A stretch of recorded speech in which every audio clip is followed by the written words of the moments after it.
আসসালামু আলাইকুম। যারা ইলিশ মাছের স্বাদ ও গ্যারান ঠিক রেখে পারফেক্ট ভুনা খিচুড়ি বাসায় রান্না করতে চান, তাদের জন্য আজকে আমার এই রেসিপিটা খেতেও কিন্তু অসাধারণ মজার হয়। আশা করি আপনাদের অনেক ভালো লাগবে। তাহলে চলেন যাই রেসিপিটা দেখে আসি। প্রথমত ইলিশ খিচুড়ি রান্না করার জন্য ইলিশ মাছটাকে ভালোভাবে কেটে ধুয়ে পরিষ্কার করে নিয়েছি। এখন আমি মাছের গায়ে কিছুটা লবণ ছিটিয়ে দিচ্ছি আর দিয়ে দিচ্ছি কিছুটা হলুদের গুঁড়া। আর ইলিশ মাছ মানেই কিন্তু সর্ষের তেল দিয়ে ইলিশ মাছ যেভাবে রান্না করা হোক না কেন, ইলিশ মাছের স্বাদ কিন্তু দ্বিগুণ বেড়ে যায়। এখন আমি 2 টেবিল চামচ সর্ষের তেল দিয়ে মাছটাকে ভালোভাবে মেখে নিয়েছি। আর দিয়ে দিচ্ছি আমার ঘরে বানানো স্পেশাল সেই মাছের মশলা থেকে কিছুটা মশলা আমি দিয়ে আবারও ভালোভাবে মেখে নিচ্ছি। তো মাখা হয়ে গেছে। এখন আমি 10 মিনিট একপাশে রেখে চলে যাচ্ছি চুলায়। চুলায় একটা প্যান বসিয়ে দিয়ে দিচ্ছি 150 গ্রাম মুগের ডাল আর 150 গ্রাম মসুরির ডাল। এখন আমি 10 মিনিট সময় নিয়ে একদম লো আঁচে ডালটাকে ভালোভাবে ভেজে নিব। এই তো ডালটা ভাজা হয়ে গেছে। এখন আমি ঠান্ডা পানিতে ডালটা ঢেলে নিচ্ছি। তার সাথে দিয়ে দিচ্ছি 700 গ্রাম পোলার চাল। আমি এখানে চিনি গুঁড়া চালটা নিয়েছি। এখন চাল আর ডালটা ভালোভাবে হাত দিয়ে কচলিয়ে ধুয়ে নিব। ধুয়ে আমি 30 মিনিট পানিতে চাল আর ডালটা ভিজে রাখব। তারপর আমি 15 মিনিট একটা ছাঁকনিতে ছেঁকে চালটা রেখে দিব, তাতে করে ভাতটা অনেক ঝরঝরা হবে। এই তো চুলায় একটা প্যান বসিয়ে দিয়ে দিচ্ছি 1 কাপ সরষের তেল আর দিয়ে দিচ্ছি 2 কাপ পেঁয়াজ কুচি। এখন পেঁয়াজটাকে আমি বেরেস্তা করে ভেজে নিব। এই তো কিছুটা সময় ভেজে নেওয়ার পরই কিন্তু বেরেস্তা হয়ে আসছে। এখন আমি কিছুটা বেরেস্তা এখন তেল থেকে উঠে নিব। তো বেরেস্তা উঠে নিয়েছি আর বাকি বেরেস্তার সাথে একই তেলে আমি কিছু গরম মশলা দিয়ে দিচ্ছি।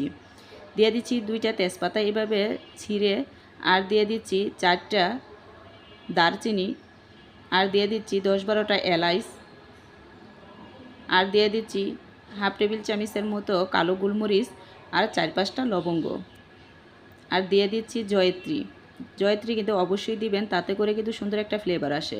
এখন তেলের সাথে মশলাটা কিছুক্ষণ ভেজে নিচ্ছি। যখন সুন্দর একটা মশলা থেকে ফ্লেভার আসবে, এই পর্যায়ে দিয়ে দিচ্ছি 2 টেবিল চামচ আদা রসুনের পেস্ট।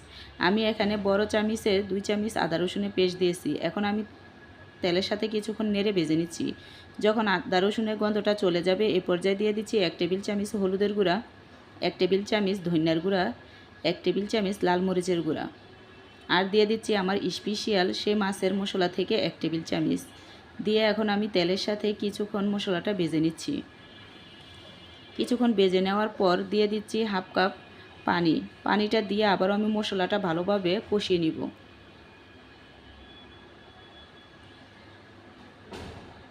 এ পর্যায়ে দিয়ে দিচ্ছি 2 টেবিল চামচ লবণ। লবণটা অবশ্যই স্বাদ অনুযায়ী দিয়ে নেবেন। এখন আবারও আমি মশলাটা কষিয়ে নিচ্ছি। তো মশলাটা ভালোভাবে কষানো হয়ে গেছে। এ পর্যায়ে আমি দিয়ে দিচ্ছি 2 কেজি পানি।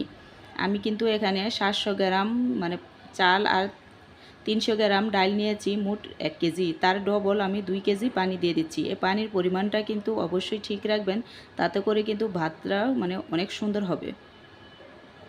তো এখন আমি পানির সাথে ভালোভাবে মিশিয়ে ঢাকনা দিয়ে ডেকে বলক আসা পর্যন্ত অপেক্ষা করতেছি। তো দেখেন পানিটা বলক চলে আসছে। এ পর্যায়ে আমি দিয়ে দিচ্ছি কিছুটা কাঁচামরিচ, আর কাঁচামরিচটা কিন্তু বিরিয়ানিতে ভালো একটা ফ্লেভার আসে। আমি এখানে 10 থেকে 20টা কাঁচামরিচ দিয়েছি, ছোট ছোট, আবার কেটে দেইনি, তাই আমি একটু বেশি করেই কাঁচামরিচটা দিয়ে দিয়েছি। এখন আমি চালটা দিয়ে ভালোভাবে আবারও নেড়ে মিশিয়ে নিচ্ছি। মিশিয়ে এখন আমি ঢাকনা দিয়ে ডেকে বলক আসা পর্যন্ত অপেক্ষা করতেছি। এই তো দেখেন বলক চলে আসছে। আবারও আমি নিচ থেকে নেড়ে নিচ্ছি। তো এই পর্যায়ে আমি চুলার আঁচটা একদম লোতে রেখে তো ভালোভাবে নিচ থেকে নেড়ে আবারও আমি চালটা চেপে চেপে দিচ্ছি। চেপে সমান করে নিয়েছি। এখন আমি উপর থেকে কিছু পেঁয়াজের বেরেস্তা দিয়ে দিচ্ছি, তাতে করে বেরেস্তার সুন্দর একটা ফ্লেভার আসবে। আর দিয়ে দিচ্ছি গাজরের আচার। এখন কিছুটা আচার আর কিছুটা পেঁয়াজ পিস আমি এভাবে দিয়ে দিচ্ছি, তাতে করে একটা টক টক ফ্লেভার আসে, খেতে খুবই ভালো লাগে।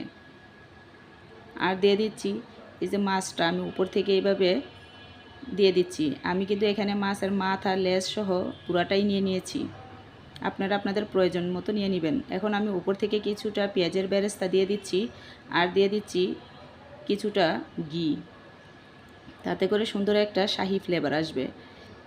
এখন আমি ঢাকনা দিয়ে ডেকে নিচ্ছি। যদি ঢাকনায় এরকম ছিদ্র থাকে তাহলে লং দিয়ে এভাবে বন্ধ করে দিতে হবে। তো দিয়ে আমি 2 মিনিটের মতো রেখে এখন আমি চুলা থেকে পাতিলটা নামিয়ে একটা তাওয়া বসিয়ে দিচ্ছি।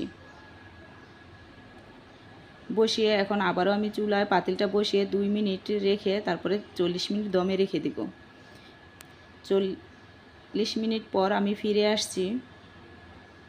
দেখেন মাছের কি যে একটা ফ্লেভার আসছে, আমার সারা ঘর ঘ্রাণে একদম মোমো করতেছে। আপনাদেরকে আমি বলে বোঝাতে পারবো না। অবশ্যই একবার হলেও এই ভুনা খিচুড়িটা আপনারা বাসায় রান্না করে খাবেন, এটা আমার অনুরোধ। দেখবেন যদি আপনারা একবার এই রেসিপিটা রান্না করে খান তাহলে বারবারই আপনারা এই রেসিপিটা করে খাবেন। আর দেখেন ভাতটাও কতটা লোভনীয় আর কতটা ঝরঝরা হয়েছে, শুধু কিন্তু দেখতেই সুন্দর হয়েছে না, খেতেও কিন্তু অসাধারণ মজার হয়েছে। এখন আমি একটা প্লেটে নিয়ে নিচ্ছি। আপনারা বাসায় অবশ্যই একবার হলো রেসিপিটা করে খাবেন আর কীরকম হয়েছে কমেন্টে জানাবেন। আপনাদের কমেন্ট পেলে কিন্তু আমরা ভিডিও বানাইতেও অনেক উৎসাহ পাই। এই তো দেখেন আমি প্লেটও সাজিয়ে নিয়েছি আর কতটা সুন্দর আর কতটা লোভনীয় হয়েছে। আর মাছটাও কিন্তু খেতে অসাধারণ হয়েছে, আপনাদেরকে বলে বোঝাতে পারবো না। এটা যখন ঢাকনাটা উঠাইছি আমার সারা ঘর ইলিশ মাছের ঘেরানে একদম মোমো করতেছে আর পানটা জুড়ে যাচ্ছে। এতটা ভালো হয়েছে এই ভুনা খিচুড়িটা। অবশ্যই বাসায় একবার হলেও রান্না করে খাবেন।